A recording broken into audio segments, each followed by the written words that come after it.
കേരള സർക്കാർ സിഡ്കോയിൽ സ്ഥിരം ജോലി അവസരം 10ാം ക്ലാസ്സും ITIയും കഴിഞ്ഞവർക്കാണ് ഇതിലേക്കുള്ള അവസരം. ഇതിലേക്ക് നവംബർ 30, 2025 വരെ അപേക്ഷിക്കാനായിട്ട് കഴിയും. CNC ഓപ്പറേറ്റർ എന്ന പോസ്റ്റിലേക്കാണ് നിയമനം. പ്രത്യേകം ശ്രദ്ധിക്കുക. ഇതിലേക്ക് KPES Kerala public enterprises service recruitment ബോർഡിൻ്റെ വെബ്സൈറ്റ് വഴി വേണം അപേക്ഷിക്കാനായിട്ടുള്ളത്. ഇതിൻ്റെ ഡീറ്റെയിൽസ് എല്ലാം ആ സൈറ്റിൽ കൊടുത്തിട്ടുണ്ട്. ഇതിലേക്ക് അപേക്ഷിക്കേണ്ട അവസാനം 2025 നവംബർ 30 ഒരിക്കൽ കൂടി ഓർത്തിരിക്കുക. ഇതിൻ്റെ കാറ്റഗറി നമ്പർ 151/2025 ആണ്. ശമ്പളം 25,770 രൂപ. പ്രായം പറഞ്ഞുള്ള ഉയർന്ന പ്രായം 40 വയസ്സാണ്. വേണ്ട യോഗ്യത 10ാം ക്ലാസ് പാസ്സായിരിക്കുക. അതോടൊപ്പം SSLCക്ക് ശേഷം ITI സർട്ടിഫിക്കറ്റ് ഉണ്ടായിരിക്കണം. അത് ടർണർ അല്ലെങ്കിൽ മെഷീനിസ്റ്റ് ട്രേഡിലുള്ളതായിരിക്കണം. CNC മെഷീനിലുള്ള 5 വർഷത്തെ പ്രവൃത്തി പരിചയം വേണം. ഏതെങ്കിലും ഗവൺമെൻറ് സ്ഥാപനത്തിലുള്ള CNC മെഷീൻ സർട്ടിഫിക്കറ്റ് ഉള്ളവർക്ക് മുൻഗണന ലഭിക്കുമെന്നും പറഞ്ഞിട്ടുണ്ട്. അപേക്ഷാ ഫീസ് 300 രൂപയാണ്. SC/STക്കാരാണ് 75 രൂപ മതിയാവും.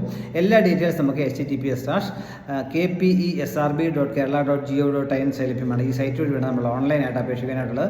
നിങ്ങൾ സൈറ്റ് ഓപ്പൺ ചെയ്യുന്നത് സിഡ്കോ നോട്ടിഫിക്കേഷൻ സെലക്ട് ചെയ്യുക. ആ നോട്ടിഫിക്കേഷൻ അത് കഴിഞ്ഞ് നമ്മൾ അപ്ലൈ ഒന്ന് കൊടുത്താൽ നമുക്ക് ഈസിയായിട്ട് ഡീറ്റെയിൽസ് ഒക്കെ നോക്കി അപ്ലൈ ചെയ്യാനായിട്ട് പറ്റും. താല്പര്യമുള്ളവർ നവംബർ 30 മുമ്പ് അപേക്ഷിക്കുക. ഈ അവസരം പരമാവധി വിനപ്പെടുത്തുക. Thank you.